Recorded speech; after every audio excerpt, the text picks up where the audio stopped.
Hi, Leo. Hi. Good day. I welcome you to the Octopus podcast, season 2. It's really nice to have you here as a guest. Leonardo Impett. Yeah. I think it's simpler if you quickly introduce yourself because you have a really complex biography, although you're really young. Maybe important to say for today, maybe you're going to edit it out, maybe not. But it's a real big privilege to have a real genius in the house. I usually am very, very cautious with the terminology genius, but in this case, I had a first-hand experience in working together with Leo, and I think it's the right word. Maybe you could introduce yourself quickly? Okay, so in more concrete terms, I am trained as an engineer, I guess. I grew up in Cambridge in England, and I stayed there for my undergrad, my master's in engineering, which I really did with a focus, I suppose, on what you'd now call machine learning. So I did my master's together with different groups, actually, but kind of in the application of machine learning to violin acoustics in what is now called, or what now calls itself, at least on its website, the Machine Learning Lab. It used to be called the Computational and Biological Learning Lab. I had a couple of sort of encounters with electronic music, I suppose, more than anything else. So I had a couple of things in sort of robotic musical instrument building and interactive agent-based simulations for, contemporary music and things like that. And then really by chance, I was in a research group that did a lot of computer vision. I did a short stint at Microsoft Research working on computer vision problems, which is really, the machine analysis of images, which is not such a separate problem to the machine analysis of sound. It's kind of automated perception in a similar way. It's machine signal processing, pattern recognition for similar kinds of things compared to, say, financial data or text, whatever. So I got into this computer vision business, and then I started a couple of years ago, 2015 now, a PhD in Lausanne in Switzerland, where I was very lucky to have a very particular combination of two supervisors. One, a Swiss computer scientist, Sabine Sustrunk, who works a lot with computer vision and imaging science, and she really comes from computational photography as part of computer science. And then Franco Moretti, who's a literary scholar, really, who'd kind of retired from Stanford, was going anyway to Geneva for personal reasons, and got this gig in Lausanne, which, was a great attraction to me. It was a very good offer. So I started a PhD there at the intersections between these two things, but without really much of an idea of what might lie at the intersection, and certainly no great commitment to the intellectual exploration of art history, which is nonetheless what we kind of ended up working on, what I have ended up working on for the last 5 years or something like that. Really, because it seemed like, at the start, a very pragmatic solution to, well, how do we link up the new research interest of the digital humanities and someone who's a, let's say, cultural historian with the new technical possibilities of computer vision. I was also very lucky that computer vision, as some of you might know, is a field that whose power, not just social power, but really whose sort of algorithmic potential has exploded since 2013, 2014, 2015. And the kinds of new data sets, the kinds of problems that we're able to solve as a research community would have been unimaginable even to posit as problems just a decade ago. So this kind of combination of this new field rapidly growing in the digital humanities and this rapidly growing progress of computer vision in being able to confront images, this led to some kind of niche for me. And so in the last 2 years, I've been writing up my PhD really in two art history research institutes. So first in Florence, in the Harvard Center for the Italian Renaissance Studies, whatever it's called, Villa Tati, and then in Rome at the Max Planck for art history. These art history institutes are also somehow interested in exploring this overlap between the power of computer vision and the power of, let's say, wide-ranging questions in art history. So the dissertation or the PhD is in quantitative computational approaches to art history, to canonical art history. Why specifically canonical art history, or what are the advantages of looking at art and art history that we have already in different periods of our recent history analyzed and looked at from very different perspectives? Yeah. What is your special interest, or why are you doing it there and not with super contemporary stuff? Yeah. So this, just as a little brackets, the three things that I really worked on are R.V. Warburg's view of gestural stuff, which in its time seems very progressive, but it is, again, mostly about early modern European painting and depictive figurative art. Michael Baxendale's stuff on 15th century Florentine painting. So again, very, very central, very canonical, very traditional, let's say, and now Mannerist art theory. So trying also to avoid having to read it through 20th century theory, but going back to theory from when the stuff was produced. And it's a limitation that I see in my own stuff. But the reason I started doing it is this. Well, two reasons. The first one is it's obviously a very new kind of technique to look at this material. And if you look at material that's never really been systematically analyzed before, you kind of don't know where you are. So if your main contribution is methodological, if you say, yeah, I'm bringing these new things and we can answer the old questions in completely new ways, and we can find completely new questions that nobody even could imagine that, we could ask, never mind answer. Well, you can't do that. You haven't got any backdrop to do that if you're looking at visual material that nobody's ever looked at before. So, for instance, Lev Manovich's stuff on Instagram, it's very interesting. I don't want to criticize it, but you can't compare the technique to all of the Instagram studies material behind it because there isn't that much. So it kind of makes you a bit of a kind of point in a cloud. You don't know what direction you're going in. And that means that at this very early stage of development, you can't be self-critical in the same way that you can when you say, well, look, I've completely ignored whatever. There are Marxist approaches to production history in Flemish draperies here that I've completely failed to capture, and therefore I should do better. And the other thing is, which is not my idea, but which I recycle from other people, is the idea that actually there is something particular about this very canonical material, which is not to say that it's exceptional, that it's special, but it is, for whatever kind of imperialist processes of history, it has become culturally dominant. And if we don't understand it nuanced and politically sensitive way, it'll end up being like what, I don't know, Beethoven string quartets are. It's just a kind of marker for richness or wealth or something like this, and collection. And the art world already has a very big relationship to that sphere, I guess. So if one is to completely abandon the canon, one lets it slip, one lets what is potentially an enormous cultural contribution slip into a kind of marker for expensiveness. Do you include the different viewpoints and the different methodologies that have been used to look at the art work or the canonical art you're using?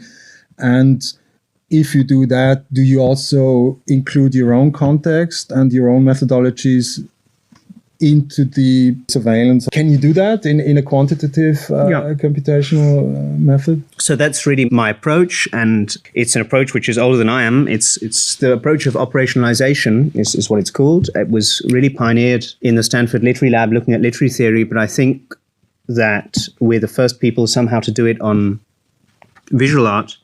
The idea is this, that an algorithm is essentially not a objective, value-neutral way to look at anything, because you're always looking at tiny shadows, tiny echoes of things that by coincidence have been digitized, or by coincidence you can measure, or by coincidence statistics are good at capturing. And therefore, rather than trying to edit out these biases, you should kind of approach it from the other way. You say, okay, I start with a theory, and I try and construct an algorithm which embodies this theory, which implements it somehow. So you say, okay, Warburg's idea of the pathos formel, we said, all right, well, let's find a way to measure the things that seem to be important there.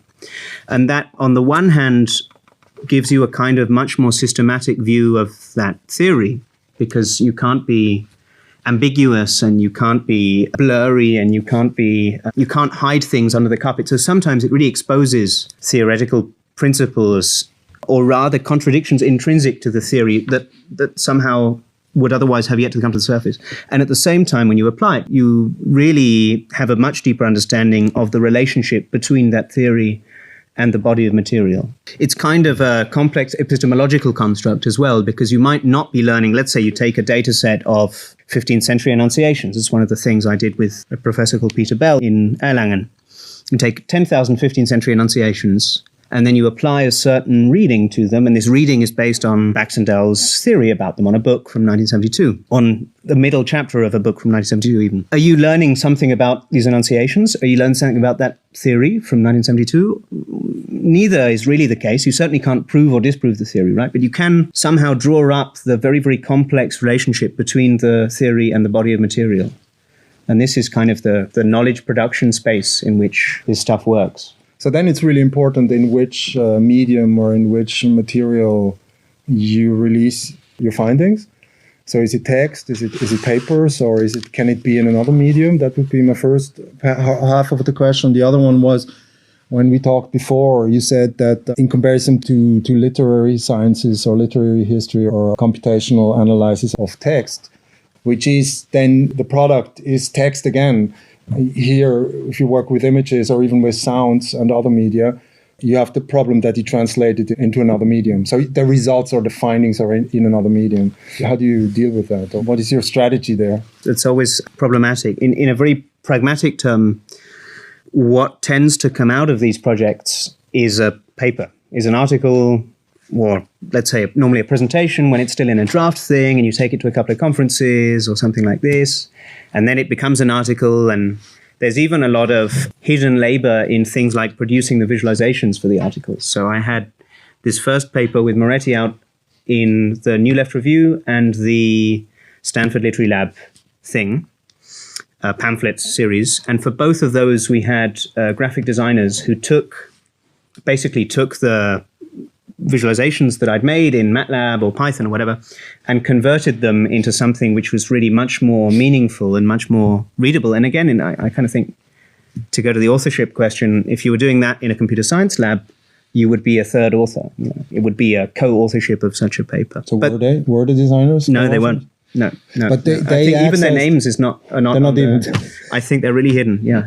But they're not working off the paper, but they're working off the material, the data. Yeah, but of course they have to understand the paper. Yeah. So you don't just give them the data. You give them, a visualization which is already made, but changing the colors and getting little previews in of what the different clusters mean, rather than just doing X's on one side and zeros on the other. So there's a lot of hidden work that goes in there. But to get back to the medium question, a lot of it should also come out in code. Some of it has, some of it hasn't, but it should also all be out there in code. It should be repeatable. And I think we have to start to be able to imagine things which are repeatable and even maybe falsifiable, or at least counterclaimable, let's say, without being empirical. Because it's not an empirical proof of everything. But you should still be able to do it all again and change and disagree with step 5 and say, no, you're completely wrong in your interpretation of the concept, whatever. But then there's the question of texts and images that literary theorists are largely using computers to count texts, writing about texts, and producing texts in the writing of them. We're using computers to look at images. The object of study is not really the image for many art historians. It might be the material object that kind of has a visual representation. It might be the texts that surround this thing. It might be archival documents. It might be all sorts of other stuff. So the non-visual aspects are much more central.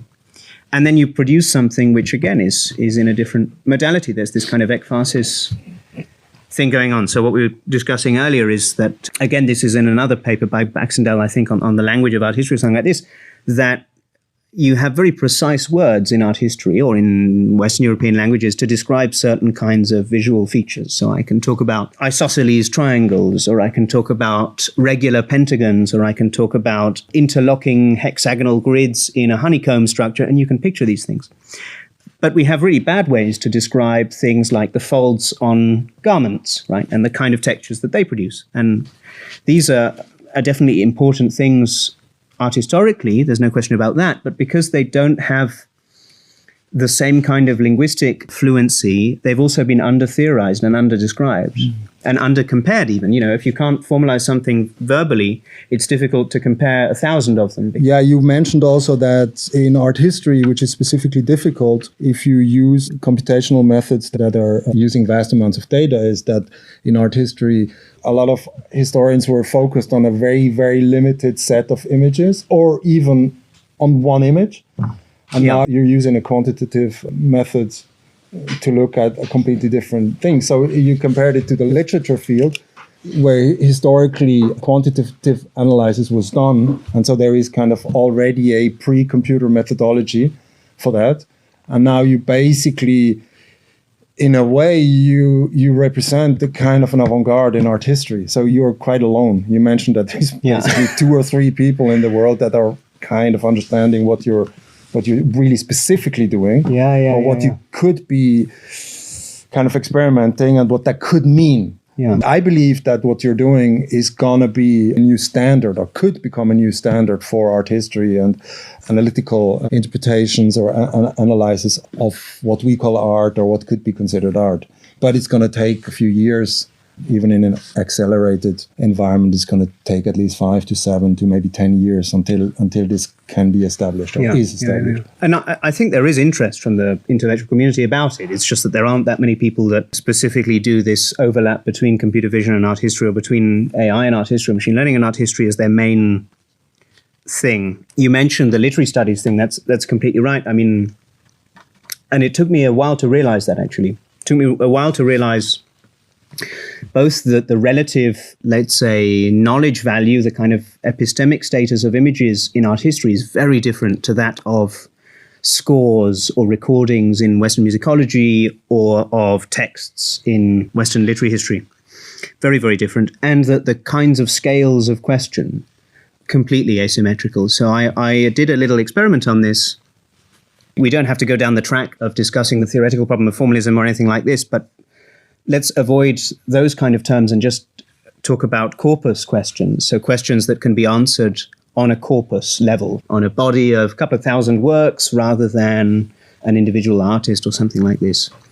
And obviously, if pattern recognition is going to be useful in the pursuit of historical knowledge, we have to ask questions that involve patterns on some level, right? They might be questioning those patterns. They might be questioning genres that we talk about without really reflecting on what they are. They might be questioning the blurred edges, the exceptions, the contradictions, but they still look at patterns in some way. And I did a little experiment on this. I took 4 years of paper output, of journal output from the biggest, most important English language general art history journal, which is the Journal of the Warburg and the Courtauld Institutes, and from the biggest literary studies journal, which is Modern Language Quarterly. And in the period 2015-2018, both published about 40 to 45 articles. And in the case of Modern Language Quarterly, I removed all the special issues on the particular cases, but just the normal journal articles. Modern Language Quarterly, you get about half of the articles address what I would call corpus questions. So, for instance, just off the top of my head, things about changes of development in the North Indian colonial novel, right? Or the evolution of the feminist, modernist novel at the start of the 20th century.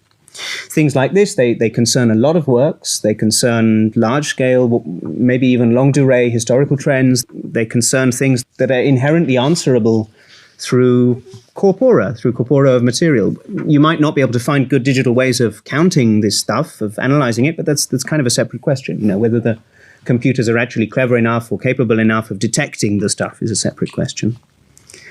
And in the 40 whatever articles from the Warburg and Courtauld Institutes, I found one that was asking a corpus question. It's about the origins of broken colors by a guy called Kern. And again, this is another thing that happens in art history when they do talk about these things that span a couple of centuries, that span dozens of works, etc., etc. Largely, they go back to linguistic models, actually. So this is talking about the term broken colors and some images in which you can see this particular concept being manifested or being played with or whatever. But the fundamental unit of analysis, the object of study, is a term, broken colors, as it appears in 1500s, 1600s, 1700s art literature. And you get that a lot with, people talking about invenzione or disegno or whatever in Renaissance Italian art literature. But you don't get people addressing specifically visual concerns to the same extent. And I think, again, that has a lot to do with the fact that you have to produce written stuff. And this is basically, the field you're in now is kind of a high risk, but also high reward field. Yeah, we still have to see about the second part. I'm pretty sure that if you have this combination of these very influential institutions, you have very, very experienced and very smart people, you have a whole very long history of dealing with the material that you're working with, and now you have a new technology, and you are willing to put your career basically on this position for because that is an inherent problem in academia, that a lot of researchers are not willing to do that because they're not willing to take the risk, because it's too dangerous. Because basically, if you find things that, for example, contradict the canon, contradict certain influential people who might be your boss, you are not going to get the job. You will be excluded from this field. And that is actually a fact. I mean, that happens all the time. But this is the luxury of being an engineer as well, right? There's always a plan B. You can always go and make microchips or something. And there's a kind of institutional flexibility there that people in art history sometimes don't have. Or rather, sometimes they think they don't have it. There's a lot of fear, there's a lot of tension, a lot of actually even professional jealousies that then kind of exclude me because I'm so out of that system that they don't really mind me. But I see, especially in countries with lower funding for universities, that there are a lot of these kind of uncomfortable situations of people really feeling like it's time to get their second monograph out because the clock is ticking and blah, blah, blah. You can get really conservative and really territorial. But that's also a privilege somehow, right? It's a position of privilege for us engineers that we can really mess about without worrying too much about whether, we can mess about because we think something is interesting, because we think something is relevant. And the paying the rent thing, I have to be able to do it one way or another, but it's not quite the same life or death situation. You don't have to be loyal. You can just walk away. Because the methods that you develop are not only applicable to art history. That's maybe the transition now to. We will come back to the work you're doing in your institute and the work you're doing as a dissertation. But maybe we could move now to the project. And also, a reason why you are here is a project that we're doing together. It's called The Next Biennial, or should be, curated by a machine. It's a commissioned work for the Liverpool Biennial and for the Whitney Museum in New York. And the team consists of Übermorgen, so listen me, you, and Joascha Grisa, who's a curator. She was an affiliate curator for Documenta 13. She used to be head of research at the Liverpool Biennial, actually. And now she moved to the John Moore University, and she's the head of exhibition research. So how do you see this collaboration fit in? Or maybe we can also explain a little bit that the thing is, this project is in full experimental mode. There is nothing here that we can say what the product is. But what we can talk about is the procedure, the process, and the methods that we have been discussing. It would be good to hear from your side how you came into the project. We've never really talked about that. How you came into the project, what your motivation is, and also what you're aiming for. The whole machine artist thing or AI artist thing is a thing that many, many people had raised over the years. I'd started this group, co-started, it wasn't, with 3 other people, we started a research network in Cambridge in 2015 called Ways of Machine Seeing that had a couple of iterations of peer-reviewed conferences. It has a journal about to come out, a special issue and things like that. And this had a little bit of a connection to this media arts world. We did something at Transmediale, for instance, and so on. And within this context, I started to be exposed to a lot of this AI-generated art stuff. I did a tiny bit of, let's say, collaboration or consulting, whatever you want to call it, for Google Arts and Culture as well. And I met some other figures from that side of the world, also in Munich, through the digital art history group there, and people like Mario Klingemann. And there were a lot of these kind of AI-generated images popping up. And generative adversarial networks, which are a particular technology to create these kind of neural image art things, are something that I'd been technically interested in from the start, that I really, along with a colleague of mine, Benoit Sagan, really did some fundamental research on, let's say, basic research. And with another colleague of mine, we gave a graduate seminar on them, high-level machine learning graduate student seminar. So it's something I'd done a little bit of work in, and it always seemed a bit disappointing to me that what was potentially such a neat idea architecturally, this GAN thing is really a genius invention by this Ian Goodfellow guy, was in a sense relegated to such a kind of banal output. I don't mean to criticize anyone individually on that. I just think that globally we haven't really found a really clever idea. There are a couple of exceptions, but a really clever idea for the use of these generative adversarial networks and these kind of synthetic image generation things. Certainly not in art history. maybe in art production, it's a world which I'm further away from anyway, but certainly not in art history. So when Yasha wrote to me and said, oh, well, thinking about a machine curation thing, a kind of AI curation thing, which is anyway a topic that actually she'd been exploring for a while, I mean, far before she sent me this email, I thought it was a genius way to capture the sort of work that I had anyway been around or interested in doing, which is, let's say, a particular machinic art history or machinic interpretation of a set of images through a particular theory or whatever you want to call it, that it was a much better metaphor for that kind of work, and maybe linking up to curatorial studies and things like this, than the machine artist metaphor, which is much more frequent and actually doesn't get you very far, I find. So this metaphor of the machinic curator is what really spiked my interest on the project. A lot of what we do anyway in these digital humanities projects is basically the reorganization of material, right? Something like reorganizational practices is the Noé quote. So you start with this body of material, you have this theory that interprets it. Okay, how does it interpret it? It selects elements, it puts them together, it shows you different clusters, it provides you a new way of reading what is essentially the same old set of images. And so the kind of curatorial, in my very naive and very banal understanding of what curatorial methods are, I've learned a little bit more now, but I'm still very much not an expert.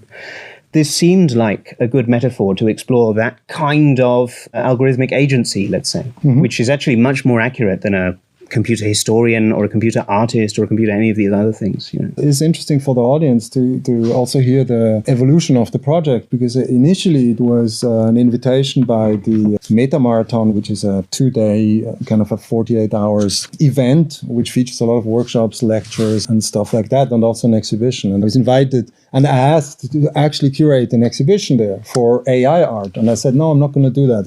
I'm not doing stuff. I'm not a curator, and I'm not doing something as a side event for some kind of a thing. That's not interesting. It's going to be like marginalized.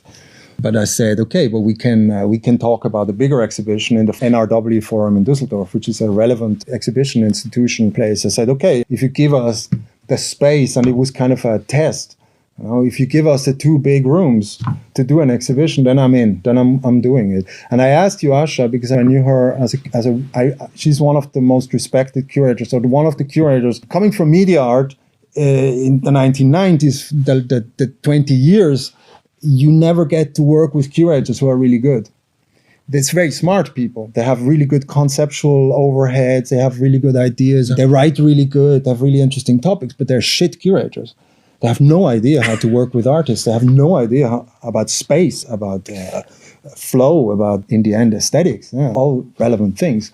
So working with Yasha for the first time was a fight. It was a horrible fight. It was an exhibition in the Kunsthalle Aarhus, and it was a commission. It was a large piece we did, and she was really interfering in the work, and I was not used to that. I really freaked out.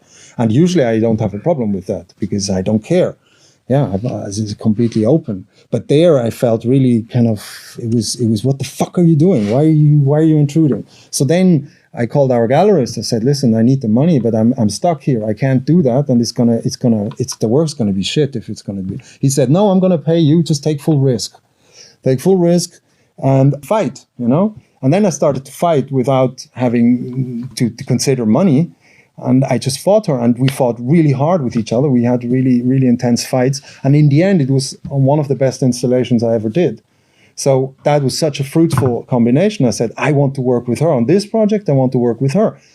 And then we really negotiated with NRW, and it was all basically set. The money, applications, the money was basically allotted. But then it somehow didn't come through. And then this move happened to the Liverpool Biennial, because the conceptualization was we're going to do a show with 10, 12 AI artists from all over the world. So we're going to go out of this canon of Klingemann and these guys mainly, who were basically the representatives, or like the poster boys of this whole thing. And we're going to do an Übermorgen project that is basically going to machine curate the curation. So we're going to do basically 2 different forms of curation, but it's in its own project. But then suddenly this project became the whole project. So we skipped the whole. It's like Franz West working with the podest and his sculptures, and he left out the sculptures, started to only work with the pedestal. So it's kind of this kind of history. And then it got really interesting. Yeah. Then I got really excited. It was like, because Yasha Kriza, she wrote a PhD 10, 15 years ago about curating machines, machine curation. I never understood. I thought, okay, she's just writing about algorithms curating. But that's not what she meant. She's thinking the whole thing in terms of human-machine interactions. So basically, everything is now machine curated because everybody uses Google, everybody uses technology to create exhibitions. And now we are going further, and we could maybe give an insight into the thoughts. It's very experimental. So we're trying to, we made a call via eFlux to get data sets in because we need data sets to work with. So a project like that is a strategic operation as well. So you're working with a big institution that has a lot of requirements in terms of financial stuff, marketing, personnel, timelines, etc. And on the other side, you need this complete experimental freedom, how to do basic research and evolve stuff within a very tight framework. So you have to kind of liberate yourself. So we are working with data sets from big institutions, so Documenta Archive, from Liverpool Biennial, from Whitney, etc., etc. And on the other side, and maybe you can talk a little bit about the different methodologies that we have basically developed or we have kind of tested. And maybe you can also tell a little bit about the tests. Yeah, so I mean, we were looking here a little bit at the kind of data that people sent us, but also a lot of data that we could just access off the web or that we might have access to through, let's say, these institutional partnerships.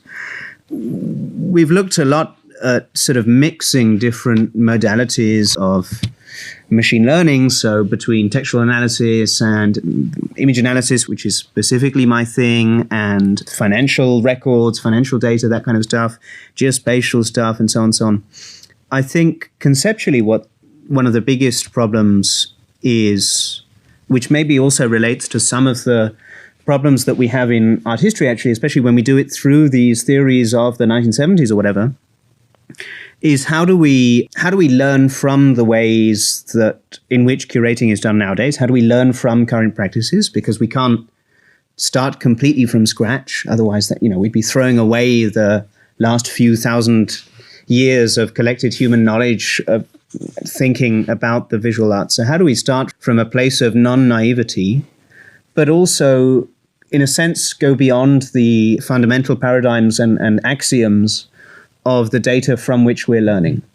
So how do we both take this state-of-the-art into account? State-of-the-art is a stupid term for it, but you know what I mean. How do we take the historic progression of intellectual history and praxis, frankly, into account, and at the same time be able to do something which is different, because simply replicating it, even if it's a bit glitchy or sometimes a bit interesting or whatever, is not really pushing things forward. It might be useful for other things. It might be a parody of it. It might be a kind of pastiche. It might make you see different contradictions intrinsic in it that weren't previously seen, but it's not pushing it forward, which I think is really what Yasha is pushing for instance, which is interesting because most of my other projects have never really had this ambition behind them, right? I mean, even the projects in art history, they don't seek to make a better art historian, really. They seek to offer a very different scale-based corpus view on old debates in the history of visual art or something like this. And yet Yasha is very, in a sense, very powerfully pushing for this thing, and a little bit ironically maybe as well, of pushing really to make something better than a human curator, which at the first I was very resistant to, and I still feel a little uncomfortable about, but it's actually quite a useful game to play somehow. You can't hide behind just ironizing about the current stuff. You really have to think of something different. But she is really in the art world. I mean, she is even if she's kind of an avant-garde thinker in terms of, machine curation, but she's a highly established person within the framework of the traditional art world, of the biennial world, of the intellectual art world, of the curatorial world, which is so far away from you, and it's very far away from me. That is the interesting thing in the collaboration, because we are so diverse. So the difference between the actors, so when you think conceptually about the work like that, it is unsolvable. because it's too much. There are too many aspects that you can do. You can go from the tiniest details, and if you think about machine learning and about algorithms we develop or experiments we do, the cool thing is we can do super quick experimentation. That is something that I learned from you, how to just within half an hour just put something together, make an experiment. For example, you did the age distribution of participants of Liverpool Bandy in the last 20 years. And it's really interesting because then we talk with Yasha and we say, yeah, in the beginning we see they're really young people. Then we get this kind of, suddenly there is super young and emerging artists and really, really, really old artists. And that kind of pulls through till the end. So what does that mean? And then Yasha starts her interpretation, which is a human interpretation. But now we can think about interpretation by another entity, by another algorithm about this. What I understood is that basically if you use the machine, we can only tackle very, very limited, narrow, and niche questions. So we have very specific data sets and we have very specific actions that can happen, and then we have very specific results. That is one of the basic levels where we can use a lot of technology. And then there's a question, what happens on the next level? How do we conceptualize it? How do we bring these aspects together? Because in the end, we have to think about marketing. We have to think about the recipient. So today, for example, for me, a breakthrough thought is, and I actually discussed it with Naoto, who is a student here, that we create art not to be perceived by humans, but to be perceived by machines. That completely changes the game. So then humans can be participants or spectators of what is going on. So then we start to create worlds or simulations, however you want to call it. So we start to create worlds where entities curate shows with maybe artificial artists that are, I thought about using GAN logic to create artists, but not only the images of the artists, but to create a whole artist profile. So we create this, and then we create curatorial statements and curating agents that are basically putting together variations and variations or iterations and iterations of, we can do millions, but we can do a few thousand. Then we can have a layer that is basically selecting it, or we can use adversarial techniques to compete with each other. It depends. The model doesn't have to be so complex. It sounds really complex to do something like that. If you have the technical skills, like Leo has, if you have the conceptual skills that I have, and if you have the curatorial and marketing skills that Yasha has, if you manage to trust each other and work in a team, then you can actually do something that is not so work intense. It's more like an energy question. In specific moments, you need to really put in a lot of energy. Yeah. But you don't have to work all the time on it, and you can create a high-end project. It even has an overlap with the kind of practices of live coding or something like that. Really, I mean, of course, it's not quite the same thing, but there is a lot of a kind of coding while discussing thing. I don't mean coding like in C++ or assembler or something like this, but making a little experiment in Python while we discuss something, seeing it, reacting to it, seeing what works. There is a kind of, it's not performative in that very traditional sense, but there is a live coding element to that. The other thing you mentioned was this gap that so many digital projects seem to riff off in, if you like, the difference, the perceived alienatory difference between human and machine logics. This sort of Befremdungseffect of machinic reasoning or something like this, and it's very difficult to engineer the right degree of unexpectedness. It's really a theatrical thing on some level, isn't it? I mean, to really play with the system in a way that's not arbitrary, that's interesting, and yet different enough. And often that, again, is a very iterative process of going back, seeing what's interesting, see what comes up. A lot of it is really high-level, complexity theory and emergence and things like that, of a chaos theory, whatever, of a way that's quite difficult to engineer from the ground up, right? It requires a lot of tweaking, a lot of glitching, a lot of connecting different things together and seeing what comes out. So if you think, live coding is actually an interesting aspect, because if you think about the machine audience and you say, okay, we're doing we're initiating it. So we do sessions, and we initiate it by doing live experiments basically, and we have a machine audience, and we have us as an audience, and we can basically live feedback into the live coding system, and we have kind of a modular, kind of an AI Baukasten, like a modular system where we can really quickly use different techniques and use different methods.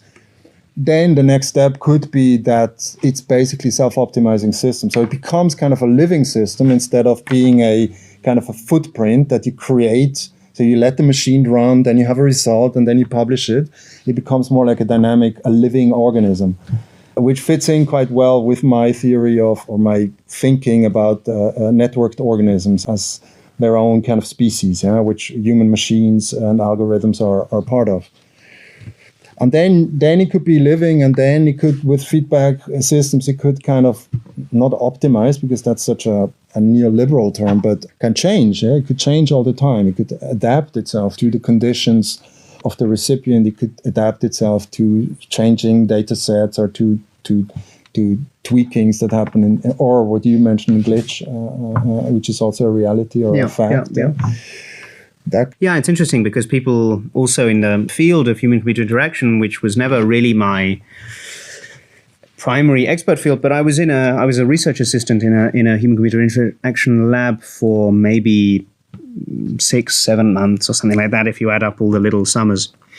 And I did 1 or 2 papers in HCI, and this question of resistance to whatever your intention seems to be, of not quite enabling you to do whatever you want, but of offering some kind of alternative viewpoint, seemed to be particularly interesting, particularly important. One of the things that we worked on very briefly, of course, was a theory of a guy called Bert Bongers, who I believe is now in Australia, but used to work on interactive musical instruments in Cambridge.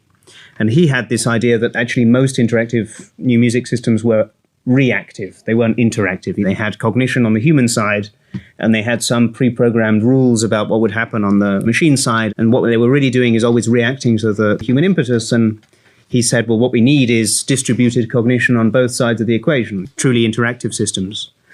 Of course, the diagram is much more complicated than that, right? You don't have one person on each side.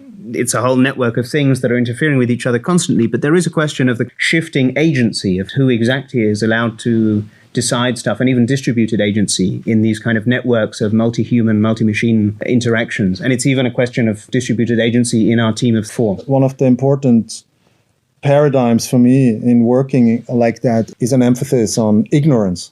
So I mentioned that ignorance is strength. It's also a quote, I think, from 1984 from George Orwell. So for me, it's really important that I don't know really what is going on in the AI and machine learning field too much. It's important that I'm kind of ignorant towards things that have always been done maybe, or already, or will be done in the future.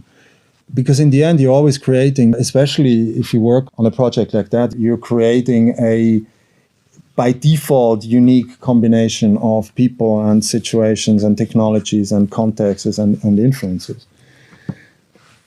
But I think there's still a lot of really open questions to address, not just practical questions like what the hell are we going to do, but conceptual questions around things like the knowledge practices of curating, around the question to which curatorial practice is an embodied practice or not, whether it's, again, already a distributed practice or whether it can really be individualized. One of the things we said, for instance, in our very naive early discussions, we said, well, we're going to make machine curators. Okay, but you can't stop there. Obviously, a curator is not an independent, free agent in any kind of social economic sense. What they have behind them is a whole board. So really, we need to be simulating and synthesizing a board of directors, a local tourism manager, a sponsorship deal with a tobacco company and a tourist board, flight costs for people to come in from all of the kind of bourgeois metropolises where the paying public and the paid journalists tend to come from. That's something we looked at a little bit, the relationship between international flight networks and international biennials, high-ranking international biennials. So all of these things, they somehow already embody, and this is where we never really get over the operationalization thing, they embody a particular take. This algorithm, whatever it ends up being, embodies a particular understanding of the way curatorial practices develop, of how they work. It might then lead you to a conclusion of a completely different kind of curatorial practice, but it starts from a particular understanding, almost a caricature, or at least a kind of portrait of how curatorial practices exist in the world today and how they link up to political practices and artistic practices. And maybe it's also a deconstruction of the ideology of the agency of curators, because it's a fiction, right? You have these figures. It's the same with politicians or with CEOs. Or with the Chinese government or the president. You have this idea, this fiction, this ideology of agency. And I mean, we know now biologically we don't have this kind of authority over our own thinking and feeling. And then we go into these really complex systems of wants and needs and economical restrictions and technological restrictions, etc., etc. And there it gets really interesting because there are so different takes. And that's maybe what you meant when you talked about Yasha and her approach to curating, which is in a way super avant-garde and super progressive and looking. And that's the beauty in working with her, because she's looking for new shit. At the same time, she really knows how to cover the other part, which is exciting for me to work with, because then you can operate on another level while doing what you do. It's a speculative thing. Maybe we cannot. Maybe the experiments will be basically killed. All the radical stuff will be killed, or we have to hide it. But I don't mind. I don't care, because it's kind of a different. It's really two different pairs of shoes. One is the experimental thing, and this podcast, like this discussion here now, is part of this experiment. It's just thinking about it in any kind of way that we want, and then we have to put in the hard work. You're gonna have to do some tough coding, not only just quick experiments. But you're gonna have to do some of the stuff when it gets real. I have to do that too, and then. In the end, we have to see how we bring it together. But for the art world, it doesn't really matter. I mean, it's in the end, you can just tell anything you want. You can create a narrative that has nothing to do with what you're actually doing. It's an advantage if the experiments and the data and the hardware and the software are somehow related to what you're telling, because it gives it, in a way, more authenticity. Or if you feel more secure, and you can basically build higher. It's like people who lie a lot. It's better if you root your lies in reality, in some facts, rather than creating this complete, how do you call that in English? Kind of a fictive, completely floating system of lies, because you're never going to master that. But if you anchor it in reality, it really works. So this is the other part of this project. It's really the marketing, it's really the selling, it's really the representation. So what is the aesthetic representation? What is the conceptual representation, the textual representation of it? What are we actually telling? What is the story? We don't really have a goal. We're just trying stuff out. We're just putting these titles. So in the end, you start with we negotiated for 2 or 3 months over the eFlux publication. Because it was a fight, because it was basically, in a way, the manifesto. It was basically the vector for this project. But you don't know what the fucking project is. But there's really strong opinions. So it's very, very weird. Yeah, and in so the maybe end, we could also emulate that. I mean, that would be interesting to kind of self-referentially emulate these processes, because that's what's actually happening within these curatorial systems. That is the reality. They have no fucking clue. They're also dilettantes on a really high level. And then the next level of the curatorial reality is that, for me, and that would be a part of the project that I would like to prove in a way, is that the curator is the new artist. So the artists become kind of either craftspeople, or they become kind of Erfüllungsgehilfen, personnel. You deliver a kind of a material that then the people can kind of really work with and put their name on top of it.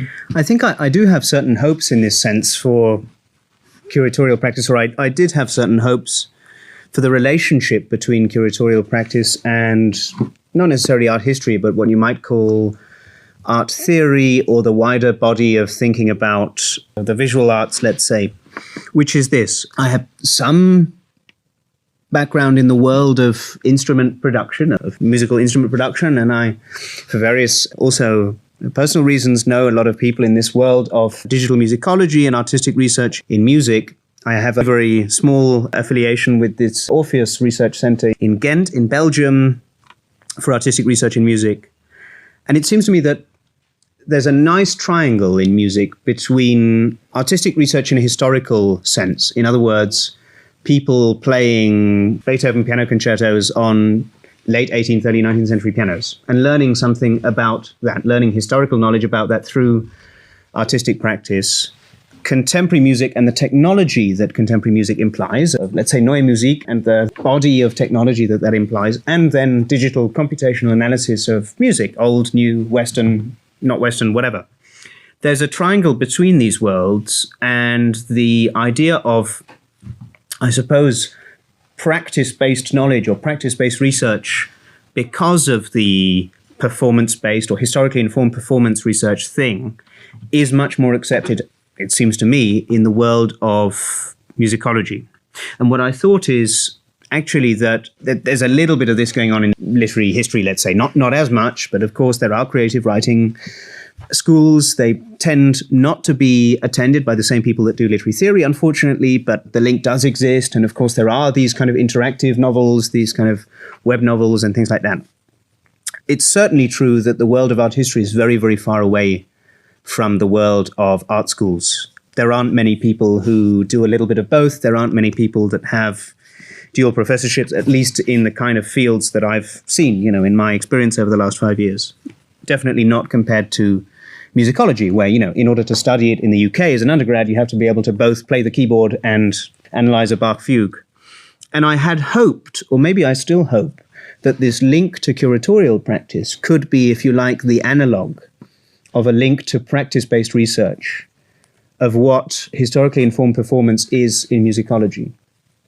Because I think there are a lot of overlaps between artistic research and the digital humanities. And I think one of the big ones is the idea of critical technical practice, this Philip Eger thing. So the idea that Phil Eger was a late 80s, early 90s AI guy. He studied with Ronnie Brooks at MIT, then he became a professor in California. And his idea was basically that the best way to point out philosophical contradictions in existing AI algorithms was to write a new one that embodied another theory specifically. So he had a famous algorithm called Pengy, which played a little computer game according to a particular theory of space, a kind of activity theory of space rather than a planning theory, central planning theory.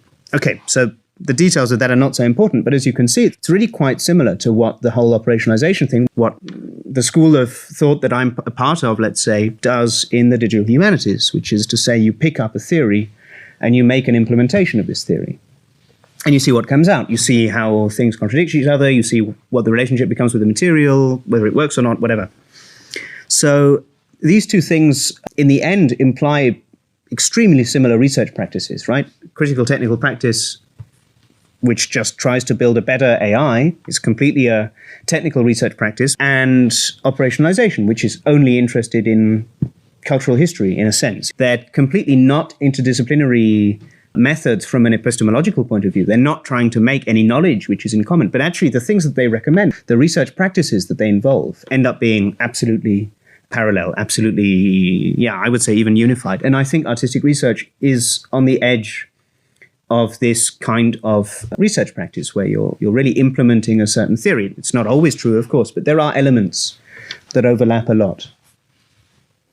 So we'll have to see whether curation or curatorial practice gives this kind of edge to thinking about art, to art theory, to art history, to art sociology, whatever it might be. Whether it gives this practice-based research edge, which at the moment is, I think, missing.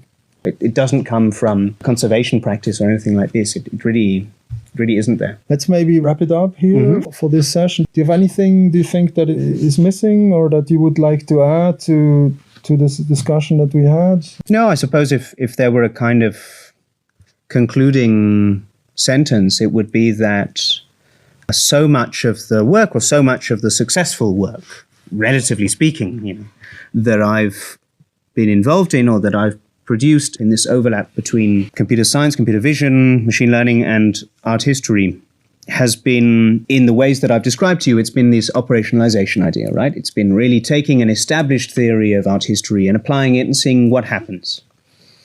And one of the conceptual walls, which we did touch on earlier on, but I'd like to maybe open the discussion with this.